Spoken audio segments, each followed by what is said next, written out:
said that they don't give up hope when I asked whether they were hopeful about the meeting. But I think certainly among many Koreans, maabot og 5 years. sure what to come out of this. Maundang naman no.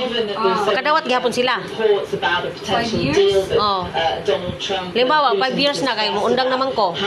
Undang naman na basta 5 years naman ka.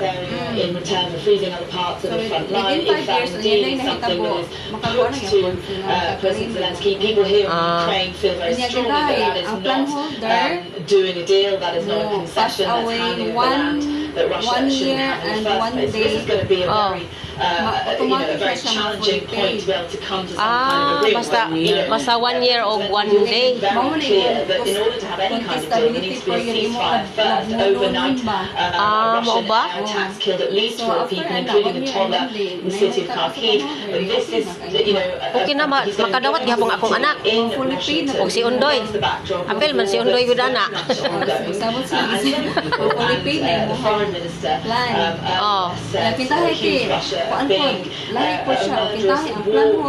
so President Zelensky is going to this meeting optimistic, talking about the support and thanking Donald Trump and the support he's given Ukraine.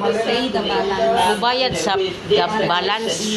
Pila halimbawa pila man pud nga balance food. Ha? 53 mo dahil pila mo to case kaman di mo manabayaran mo to i-minus sa imong plan holder ang balance at to bayaran.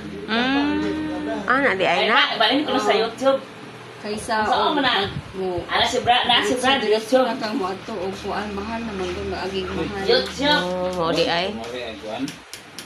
Ano ni TV? Oh, nana, uli ana. Kasi man nanay